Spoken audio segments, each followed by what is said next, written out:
The crimes of Jeffrey Dahmer made the world cringe. 17 murders, cannibalism, sex with the dead. A man who made his Milwaukee apartment into a violent and erotic death chamber. One thing led to another. It took more and more deviant type behaviors to satisfy my urges. Dahmer even tried to create living sex zombies by injecting acid into their brains. Jeffrey Dahmer, it seemed, was as close to raw evil as the world had ever known.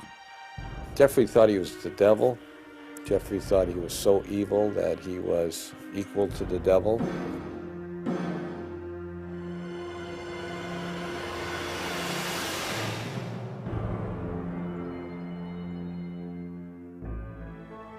The first child of Joyce and Lionel Dahmer was born in Milwaukee, Wisconsin on May 21st, 1960, just before their first anniversary. His name was Jeffrey. It was a very happy time when Jeff was first born, and for a couple of months it was like everything was brand new and very, very enjoyable and happy, looking forward to the future. While Jeff's father pursued his chemistry degree, Jeff grew into a bright and loving child. He was very exuberant. He liked to wrestle. He liked to run around and ham it up for the camera. And he liked to play with kids. He liked to get together with them. And he was very outgoing. Jeff was also an extremely curious child. He seemed to want to play with things and feel things and get to know their texture, and he seemed to be very much in tune with what's around him. He just wanted to know what was going on. He had a fascination with animals as a youngster. Once, 4-year-old Jeff watched his father collect the bones of small animals that had died under the house. I brought him out, put him in a metal pail just to collect them all in one place, and they dropped in with sort of a clanking noise, and Jeff seemed kind of interested in that noise, and he took a hold and let them drop down in too. You know, in retrospect, everything looks grim and dark and sinister. You know, like, could that be the start of something evil? Well, I have to admit, it's simply just the curiosity of a child. Lionel finished his schooling with a PhD in chemistry. The family moved to Ohio, relocating 3 times before settling down on a nearly 2-acre wooded lot in the town of Bath, an hour's drive south of Cleveland. It was then that Lionel began to notice the previously gregarious Jeff had become shy and withdrawn. He did seem to be awkward socially and just didn't feel comfortable. To take his mind off the move, 7-year-old Jeff was given a dog, Frisky, whom he loved dearly. With people that he knew or his new pet, the next-door neighbor boy, he was very relaxed. But there was this shyness and feeling of inferiority that we were concerned about at that time. What the Dahmers thought their son needed was to feel more involved, so they let Jeff choose the name of their second son. Jeff named his brother David. Lionel also encouraged his son to participate in activities that would include contact with other kids. What we were trying to do was to involve Jeff with activities with the thought that involvement would lead to human involvement, a forced, almost, interaction. And on the weekends, father and son planted gardens and raised sheep for competition in 4-H fairs. To commemorate their gardening days, young Jeff gave his father a handmade card with a poem. There's a picture of me eating an ear of corn on the front, and Jeff says, "The squash and the pumpkins can never compare to the kind of dad who has curly hair." And it says, "This poem is from Jeff, and I love you to death." When Jeff was 10, his mother was hospitalized and treated for anxiety. From there, his parents' marriage began to fail. Jeff's fascination with nature and small animals continued into his teenage years, when he became curious about what they looked like on the inside.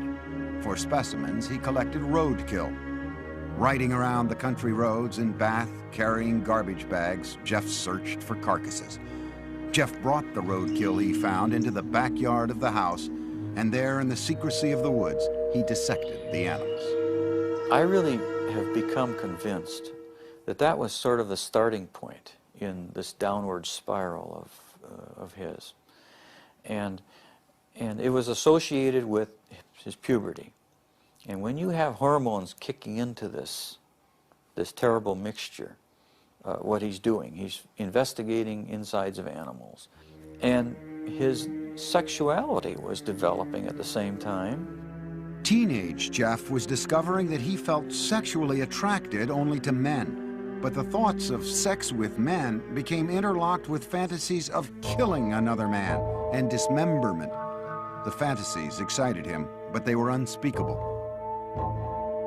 I think it was around age 14 or 15. Started having obsessive thoughts of violence intermingled with sex. And it just got worse and worse. I didn't know how to tell anyone about it, so I didn't. I just kept it all inside. The fantasies included lying next to an unconscious man. For the first time, Jeff's fantasies crossed the line from his mind into action. He devised a plan. He would knock out a local jogger with a bat and lie next to him. On the day he opted to wait for his victim, the jogger didn't run by. He never attempted the clubbing a second time. As he entered high school, his sexual fantasies traumatized him. To escape, he began drinking.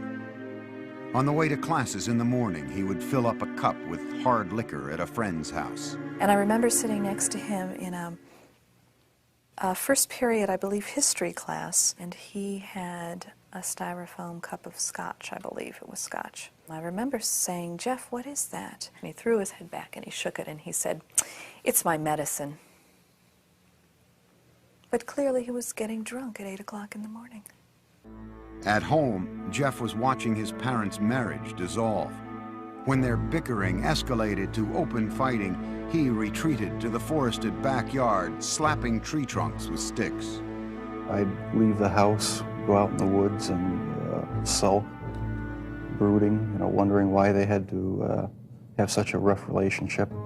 He remained aloof with few interests and no close friendships, but he still seemed to have a sense of humor. On the high school tennis team, Jeff spent most of his time goofing around rather than playing a serious game. But more often than not, the jokes were at Jeff's expense. He gained a reputation as the class clown.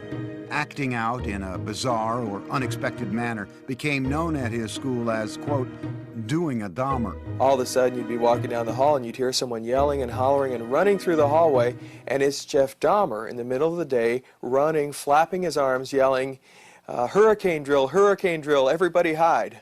At one point, Jeff collected money from classmates in exchange for a show at the mall. And a woman is handing out samples of sunflower seeds, and Jeff is taking one and then another and being very polite like he always was, and then just spits them out all over the place and starts yelling at the top of his lungs, "I'm allergic, I'm allergic, I'm allergic," and runs away. During his junior year, Jeff went along on a school-sponsored trip to Washington, D.C. And Jeff said, "I have an idea, let's go see the vice president." And we sort of all laughed and said, "Yes, sure, the vice president." Jeff went to a payphone. When he returned, he announced that they would be seen in the office of Vice President Walter Mondale in 2 hours. He had explained that we were high school students from Ohio working on our school newspaper, and we were in town for a week, and could we come and talk to someone in the vice president's office? His slick talking worked. Dahmer had gotten his classmates inside the executive office building to meet with Mondale. In the classroom, Jeff was something of a model student. Very polite to adults, dressed very nice, very respectful to teachers. Did his work. He could be an A student if he wanted to. Other times he would fail a class because he had no interest. He could be very polite with very good manners, yes sir, no sir, when he spoke with teachers. He was perfecting his ability to fool authority figures. But as time went on, Jeff became less interested in his performance at school. No one really knew what was going on in his mind. He didn't open up to anybody. He didn't have any close friends. And he had really slipped away from his social life the older we got in high school. At the school near Bath, Ohio, Jeffrey remained an alcoholic outcast. His behavior was the subject of mockery from other students. I don't think he connected, he didn't engage with people. So if you don't engage with people, then you, give and take of conversation and feelings, then you end up internalizing a lot. You fantasize a lot. And then the next step is to think that some of those fantasies may be real. A step Jeff was ready to make. He would kill his first victim just after high school graduation. For Jeffrey Dahmer, the summer of 1978 started with high school graduation. It would be downhill from there. His parents, after years of open and bitter fighting, divorced. Jeffrey's father, Lionel, moved out of the family house in Bath, Ohio, and into this nearby motel. Unbeknownst to Lionel, Jeff's mother took younger brother David and moved to Wisconsin. Jeffrey found himself home alone. Jeffrey was 18, and like most teens his age, he had active sexual fantasies. But Jeffrey's deviated from the norm to include thoughts of killing his lover. Now the isolation of the empty family home gave him the opportunity to act out those fantasies. Just weeks after graduation, Jeffrey picked up a hitchhiker along the road. It was 18-year-old Stephen Hicks. I wish I just kept on going, but I didn't. Turned around, picked him up, and that's when the nightmare became a reality. Jeffrey invited Hicks back to the house. They drank beers and spent a couple of hours just hanging out. Then Hicks said he had to go, but Jeffrey didn't want to be alone. He attacked Hicks, knocking him out with a barbell, and then he strangled him.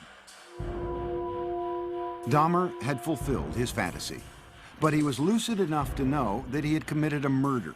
He quickly began to hide the evidence. He dismembered Hicks' body with a knife, a skill he had practiced as a younger teen with roadkill. He put the pieces into trash bags and loaded them into his car in the middle of the night.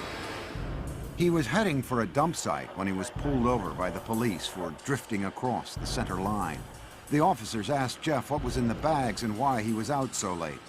Jeff was trapped for the first time, but he was ready with a lie.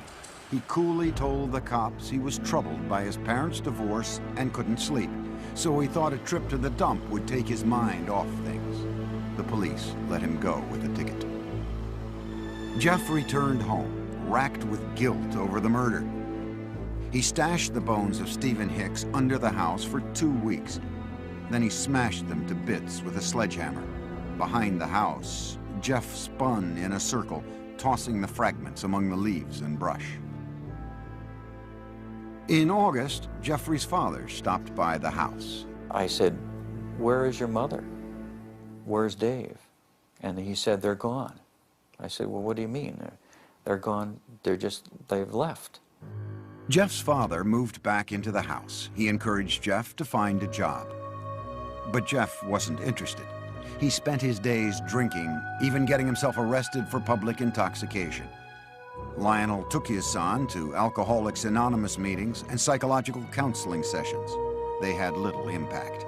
Nothing could erase the violence and terror his first murder had imprinted on his mind. Only the alcohol seemed to provide relief. By the end of the summer, Jeff was still jobless, so Lionel suggested an alternative: college.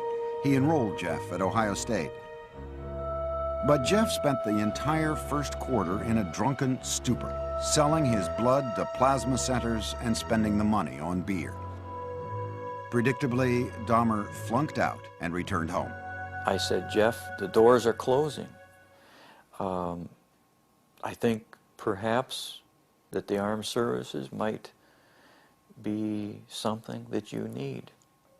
Like all the other choices that had been made for him, Jeff passively went along with his enlistment.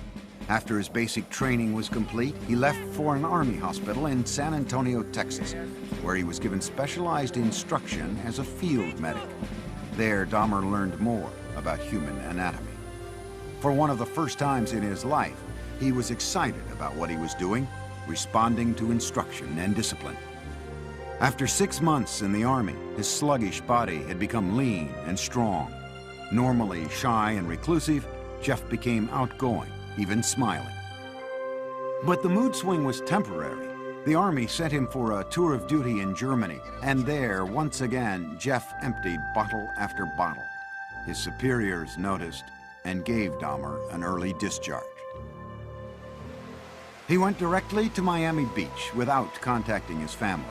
He worked in a sandwich shop and lived out of a motel. When his booze bills exceeded the room costs, Jeff took to sleeping on the beach. And he was terrified one night when a rat, a big, huge rat, came crawling over him, and he called us. He said, he needs some money. I said, we won't send you money, but we'll send you a ticket. You come home. So I met him at the airport, Cleveland Hopkins Airport, and he had a smile on his face. But as I got closer, it wasn't a smile of happiness, it was a smile of inebriation. Lionel tried for a year to help his alcoholic son, to no avail. Jeff was sent to stay with his father's mother near Milwaukee. There, he seemed to find some stability at last, making a concentrated effort to turn his life around. He stopped drinking, went to church with his grandmother, and he fought what he believed were immoral homosexual urges, which eventually led to his inescapable fantasies about murder. Dahmer even found jobs, first at a blood bank and then working nights as a chocolate mixer in a candy factory. But the lifestyle of church-going and right living, as he called it, didn't last. After 3 quiet years in his grandmother's home, Jeff came face to face with his fears. At the library, a man handed him a note offering sexual favors. Dahmer declined, but he would later say the note was a turning point. It awakened sexual desires deep inside him. Specifically, he wanted the submissive company of another male. He wanted someone to fulfill his sexual needs, but he didn't want to be burdened by anyone else's needs. Jeffrey started with a perfectly submissive partner. He stole a store window mannequin. He kept the plastic man in his closet, bringing it out to masturbate onto until his grandmother found it and insisted he get rid of it. On his free nights, Jeffrey began exploring gay life in Milwaukee, browsing through porn shops and going to bathhouses. The bath clubs catered mostly to men seeking anonymous sex. To make his partners there submissive, Jeffrey gave them drinks laced with sleeping pills. When they fell unconscious, he would lie down next to them, listening to the sounds of their bodies, their heartbeats, their stomachs. But the drugging experiments ended when one man overdosed and spent a week in the hospital. Jeff was asked never to return to the club. But he then discovered the gay bars and discos of Milwaukee. These would become the killer's favorite hunting grounds.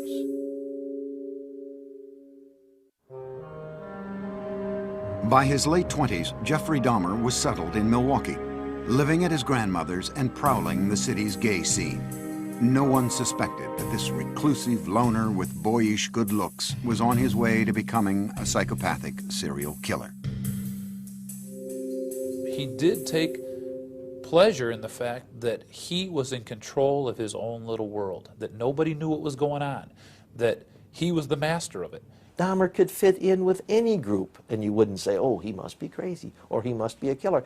That's why he was so successful. He was not a repulsive individual. Certainly not in Milwaukee's gay nightclubs. We have it on good facts that he was considered somewhat of a honey in the gay community, that people found him attractive. Several people told us that he was the kind of guy that you wanted to take care of, you wanted to baby him. But Dahmer had very specific requirements for his men. He chose a body style. He liked long, lean, smooth, muscular body styles, and it didn't matter if they were black, white, yellow, red, or brown. If he found them attractive, he would try to get them. In November 1987, Dahmer met 25-year-old Steve Toomey at a downtown club called 219. After a few drinks, they left the bar for a night at the nearby Ambassador Hotel. Dahmer used an old trick to get Toomey into the submissive state he craved. I had put some sleeping pills in his drink to render him conscious, and was just going to spend the night with him. When I woke up in the morning, my forearms were bruised, and his chest was bruised, and blood was coming out of his mouth. He was hanging over the side of the bed, and I have no memory of beating him to death, but I must have. But Dahmer didn't panic. He went out and bought the biggest suitcase he could find. At the hotel, he crammed Toomey's body into the case, dragged it into a taxi, went back to his grandmother's house, and dismembered Toomey in the basement. That's when the obsession went into full swing. He decided after that second death that he would no longer attempt to control his desires, that he would give full rein to them, yield entirely to them, and after that his life became the pursuit of unmitigated sexual pleasure. Dahmer now decided to pursue his fantasies of ultimate control. It was no longer enough to have his partners submissive just for a night. He wanted to keep them that way forever. So with the intent to murder and then butcher the men he picked up, Dahmer returned to the clubs.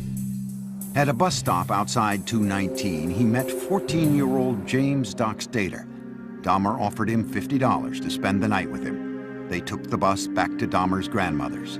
While she slept, Jeff and Dockstader had oral sex. Then Dahmer drugged and strangled him, his preferred method for killing.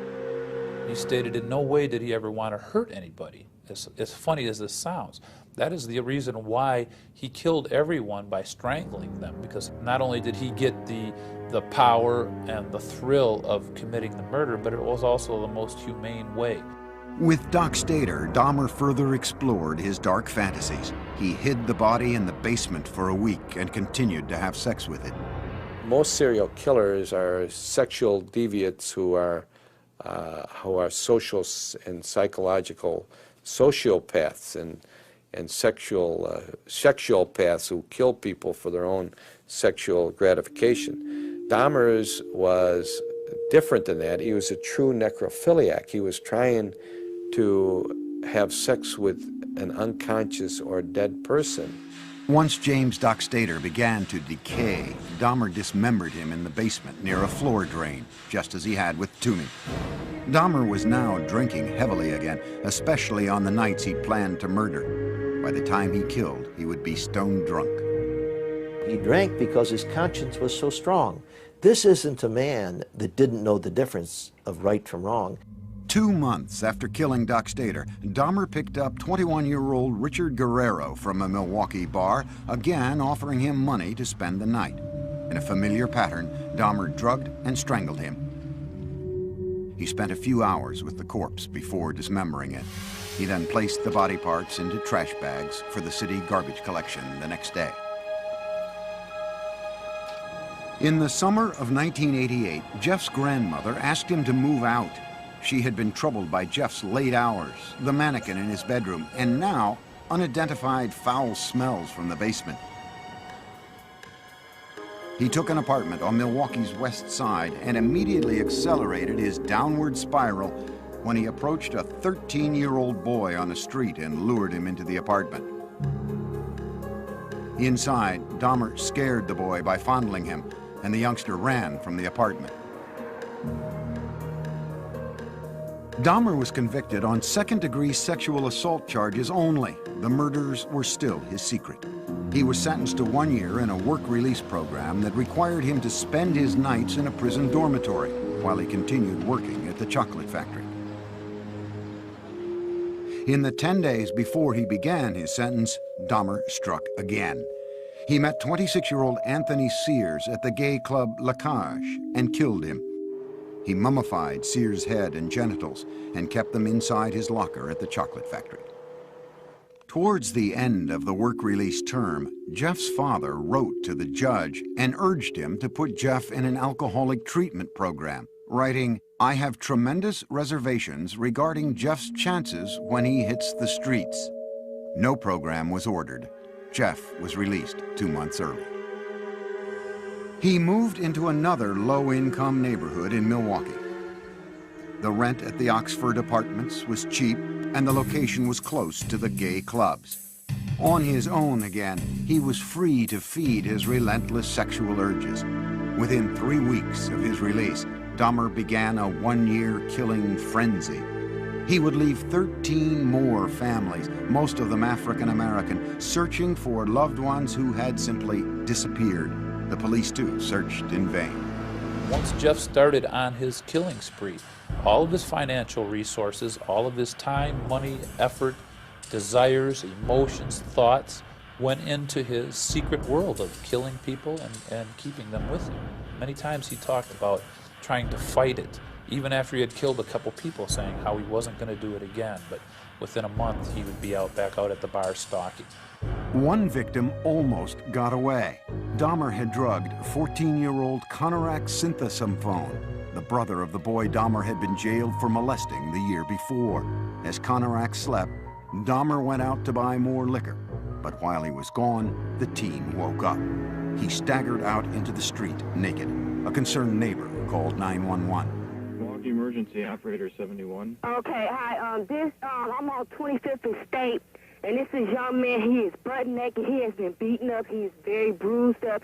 He can't stand. He's study fall out. He is butt naked. He has no clothes on. He was really hurt.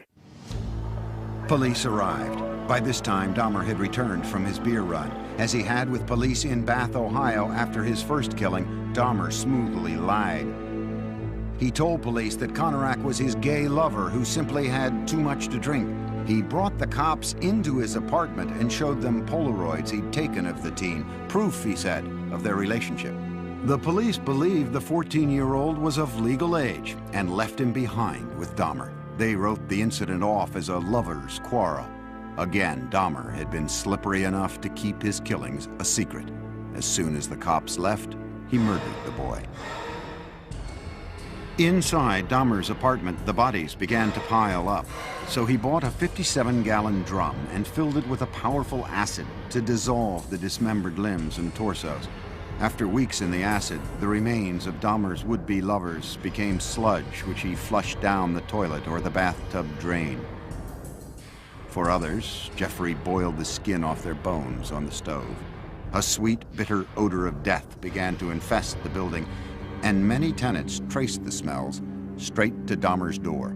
It's awful funny. Whatever Jeff was cooking, Jeff never bought no groceries. So what could he have been cooking that smelled like chitlins? Chitlins have a very peculiar, nasty odor to them, you know. Dahmer was pathologically lonesome, not wanting his sexual partners to leave him even after death. He took keepsake photos while removing their flesh and then preserved certain parts. And one thing led to another. It took more and more deviant type behaviors to satisfy my urges. He devised a plan to build a shrine out of skeletons and skulls, but he was still in search of the perfect partner, one who was completely submissive but alive and not prone to decay. On a few still living victims, Dahmer used a power drill to open small holes in their skulls. Then he injected acid into their brains. According to Dahmer, none of his experimental zombies lived longer than a day. And in perhaps the ultimate effort to keep his victims with him, Dahmer began eating their flesh. It made me feel like they were a permanent part of me. Besides the just mere curiosity of what it would be like, it made them feel that they were a part of me, and it gave me a sexual satisfaction to do that. Throughout this year of ruthless killing, Dahmer still appeared outwardly normal. In this video, taken at his grandmother's house on Thanksgiving, Dahmer talked calmly with his father. Well, you're looking good. Grandma was saying that she thought that you got quite a bit thinner, but you look fit. I don't know. Well, I've been surviving mostly on McDonald's food. It's just so much easier just to pop into a restaurant. But yeah, like I've said before, it gets too expensive, and it does. I have to start eating at home more. It's amazing how he could sit there and appear like he's, you know, clean-cut, nice jacket on, and talking very hopefully about his job, intelligent. It's amazing how much a human being can hide from another human being. But careful as he was, Jeffrey Dahmer was about to run out of good lies. In July 1991, the city of Milwaukee discovered a serial killer, 31-year-old Jeffrey Dahmer. One man, Tracy Edwards, had managed to escape from the horrors of Dahmer's apartment and flag down a passing patrol car. When the officers entered the apartment, they found 83 Polaroids of bodies in various stages of dismemberment. There were more shocking discoveries in the kitchen. There were 4 fully enfleshed skulls still there, sitting in a refrigerator. One of the officers said he opened the icebox. He heard a scream. It was only later that he realized that it was he himself who had screamed. TV news cameras rolled as what was left of the victims was carried out. The 57-gallon drum filled with the torsos of 3 men. A freezer with dismembered limbs and flesh. Metal cooking pots with mummified hands and genitals. This time, there was no lie Dahmer could tell to save himself. He was walking in a pretty defeated manner. His shoulders were hunched, his head was down, he was sweating profusely. He kind of had a faint, kind of a whining, like a baby crying noise about him. At the police station, detectives began a marathon interview with the suspected killer. Dahmer at first blamed the booze instead of himself, saying he wouldn't have been caught if he hadn't been so drunk. But Dahmer was now clearly scared. The look of terror and almost hysteria that he had on his face in the interrogation room that first night as he was coming down off the alcohol and finally realizing that the gig was up. He was caught. He did cry several times. He went into a rage. Besides asking to kill himself, he stood up and pounced around a couple times. Once Dahmer sobered up, no one could guess at the gruesome details to follow. He made this statement: when I tell you what I'm going to tell you, you're going to be famous. And I tried to say, look, Jeff, there's nothing that you can tell me that is going to freak me out. And he laughed at that. He said, you don't know what I've done. Dahmer spent the next 6 weeks with the detectives, recounting the murders of 17 men, a 159-page confession. It seemed cathartic to Dahmer to finally get the deeds of the last 13 years off his chest. With the information from his confession, investigators went back to Dahmer's childhood home in Bath, Ohio. They raked up the shattered bones of Stephen Hicks, Dahmer's first victim. The Milwaukee County coroner started matching skulls with torsos, and the police began the sad task of notifying families. Dahmer pleaded guilty but insane. The issue of his sanity would be the sole question before the jury. You know immediately that it's going to be probably an insanity defense. What can you argue? You can't claim self-defense. You can't say you don't know how those bodies got there. Wisconsin had no death penalty, so if the jury found him sane, he would spend the rest of his life in prison. If they found him insane, he would be imprisoned in a mental facility. Dahmer himself couldn't understand why he enjoyed fantasizing about murder. Jeffrey thought he was the devil. Jeffrey thought he was so evil that he was equal to the devil. And he knew there was something wrong with him, but he didn't know what it was, but he never categorized himself as being insane. The man who entered the Milwaukee County courtroom in January 1992 appeared completely normal until the words of his confession were read in court by Lieutenant Dennis Murphy. He related this was a person he really liked. He indicated that he had filleted his heart and kept it in the freezer, and he also kept his bicep. He indicated that he had eaten the thigh muscle of this subject, but it was so tough he could hardly chew it. He then purchased a meat tenderizer and used it on the bicep. Dahmer's father, Lionel, sat in the courtroom beside his second wife, Sherry, stunned by what he heard. No one softened the blow for us. No one told us, no one prepared us with any of these details. How could this be? How could I have not known about it? Dahmer's crimes seemed to be devastating proof of insanity. What else could explain the actions of a man who had sex with the dead, dismembered their bodies, preserved their skulls, and ate their flesh, all for sexual gratification? But the law has a very strict interpretation of insanity. Dahmer's defense team had to prove two things. One, that he indeed suffered from a mental disease, and that it kept him from knowing right from wrong. Necrophilia, a compulsion to have sex with the dead, is recognized as a sexual disorder, but it does not make one legally insane. He argued that the necrophilic drive was such that he could not control it. But we don't accept that in the United States as a defense, no more than we accept a pedophilic drive of the man who wants to have sex with children. Ladies and gentlemen of the jury, I understand you have arrived at verdicts in this manner. In a 10-2 decision, the jury found Jeffrey Dahmer legally sane. Some relatives of Dahmer's victims sat quietly in court, others cried. Prior to his sentencing, they were allowed to express themselves before the judge. Jeffrey, I hate you! I hate you! Nothing's under control! Don't Jeffrey, I'll kill you! I can't be motherfucker!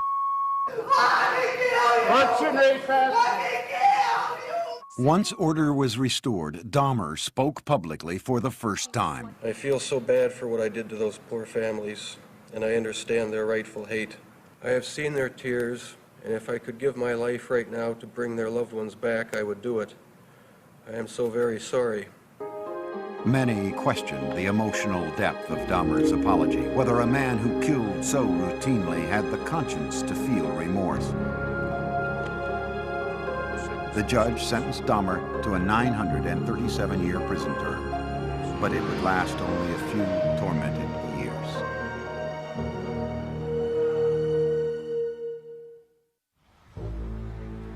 Jeffrey Dahmer's final home was the Columbia Correctional Institution in Portage, Wisconsin. His former residence at the Oxford Apartments in Milwaukee stood as a painful reminder of the lives that ended there. So in November 1992, it was demolished.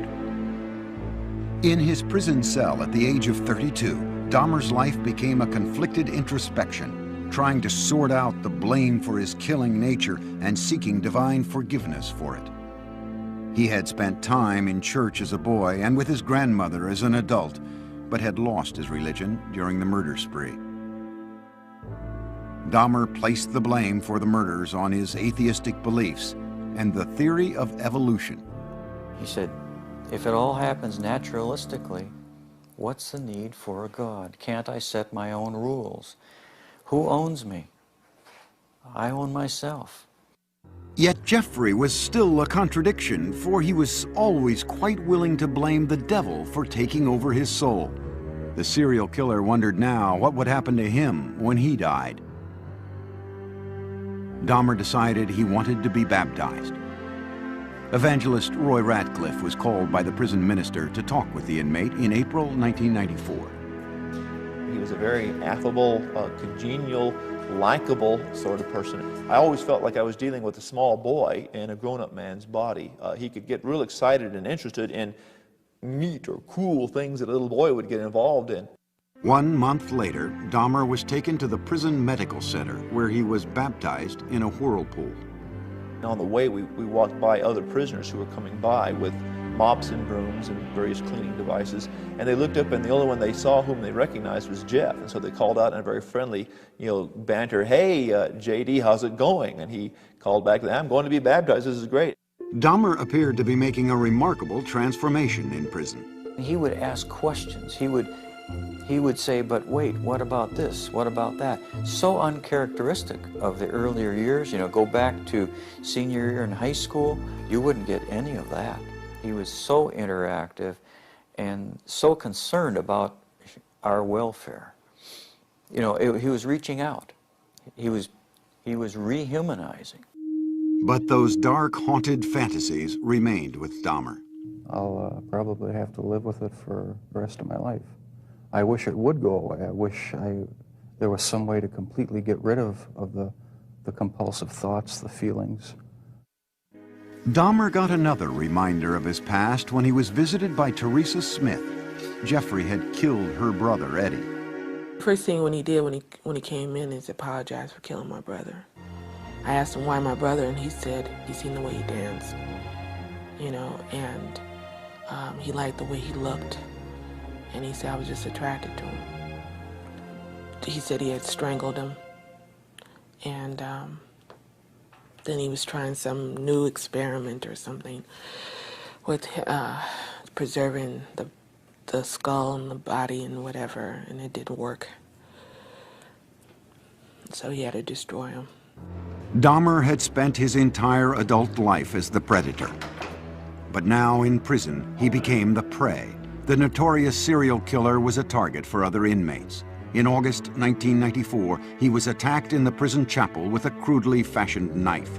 He survived. But on November 29, 1994, inmate Christopher Scarver, who called himself Christ, bludgeoned Dahmer with a metal rod from the prison gym. Dahmer died on the way to the hospital. Among his last wishes, Dahmer had asked to be cremated. His ashes were split between his mother and father. There are statements in his will and testament that say, I don't want a marker, I don't want a grave, I don't want a funeral, I don't want any kind of...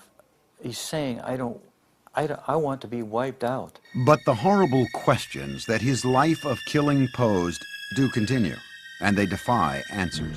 Is a mystery of mysteries that will never be solved.